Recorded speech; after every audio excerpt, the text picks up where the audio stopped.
कई स्टार्स आते हैं और कई बार मुझसे गाना भी गवाते हैं। आपसे नहीं गवाएंगे, आपके लिए गाएंगे। एक वो गीत गाएंगे जिसकी धुन सबको बचपन से पता है।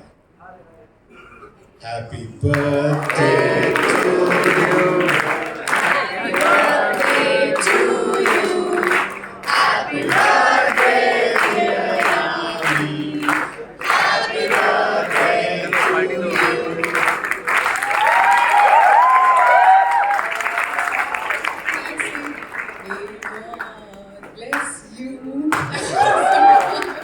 Thank you Kishore ji, thank you Monika for having me here. बहुत अच्छा लग रहा है और यू नो आपको हमेशा एक टेलीविजन पे देखा है and you have such a heavy responsibility always on your shoulders. So आज मुझे लगता है कि इससे बेटर मंच और इससे बेटर एक होता है ना कि बात को और शाम को और बातों को और कौन आगे बढ़ा रहा है। I think would have been better than you. So thank you so much for having मी।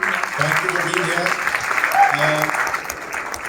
ये बताइए कि ये जो 2022 गया है खास तौर पे थर्सडे 10वीं, जब आपने जर्नी शुरू की थी तो ऐसा ही ध्यान में था कि इस मकाम पे पहुंचूंगी? मैं एक भी वीडियो नहीं चलाया हूँ जब लड़की।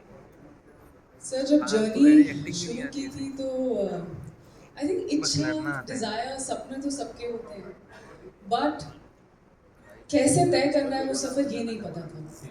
जब शुरू किया था तो लगा था कि अरे इतना मुश्किल नहीं हो सकता, आसान होगा ना। मतलब यहाँ पे क्या है कि अगर आप अच्छा परफॉर्म करेंगे आपको अच्छी फिल्में मिलेंगी और काम मिलेगा, तो ठीक है ना। मुझे सिर्फ अपने ऊपर मेहनत करनी है, अपने हुनर को और बेहतर करते जाना। बट जब शुरुआत हुई तो लगा कि नहीं, यहाँ तो मतलब बहुत कुछ है, ऐसी बहुत सारी चीज़ें हैं जो एक होता है ना विच आर बियॉन्ड यू, आपकी समझ से परे है या आपके परिश्रम से भी काफ़ी थोड़ा कुछ अलग है। तो कैसे उसे तय करना है, कैसे समझना है इस जगह को।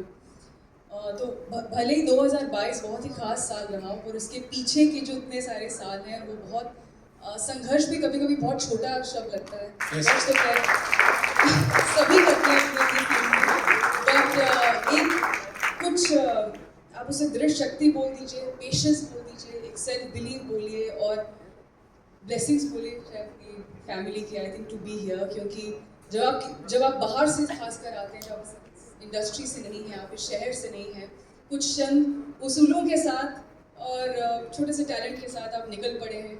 और तो अच्छा लगता है कि जब आपको पता नहीं सक्सेस बोलना चाहिए या नहीं, पर जहाँ भी आप पहुँचे हैं, आप पहुँचे हैं अपने बलबूते पर और अपने उन्हीं सिद्धांतों को, उन्हीं एथिक्स को साथ इसी में से एक सवाल मैं पूछना चाहूँगी। बहुत इंटरेस्टिंग बात आपने कही, क्योंकि जब भी हम यामी को देखते हैं वेरी काम, कंपोज, शाय, और एक किस्सा भी आपका है कि आप पोएम बोलने गई थी लेकिन स्टेज फेयर इतना था कि आप चली गई थी।